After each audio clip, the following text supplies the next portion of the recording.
Now, Russia's Putin has declared Easter ceasefire in Ukraine. The unilateral cessation of hostilities will begin on Saturday at 6 p.m. local time and running till midnight on the 21st of April. Now, while Ukraine's Vladimir Zelensky had said that his forces would observe a surprise Easter truce that has been announced by President Putin, set to last until midnight on Sunday. Now, even as air raid sirens were sounded in Kyiv, the truce would be the most significant pause in fighting throughout the three-year conflict. My colleague Vishal joins us with more details.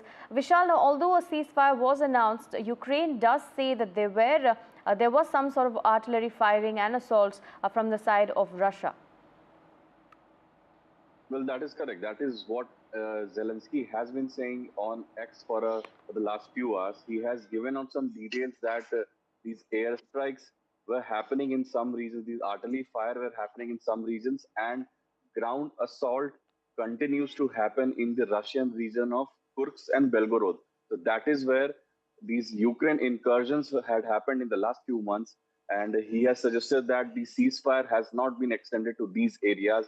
And he has gone on to say that Russia, if it really wants peace in the region, needs to get on board with the 30-day ceasefire proposal that was proposed by the US side about a month ago, 39 days ago to be precise. But Russia has not responded to that. There's a silence on that front.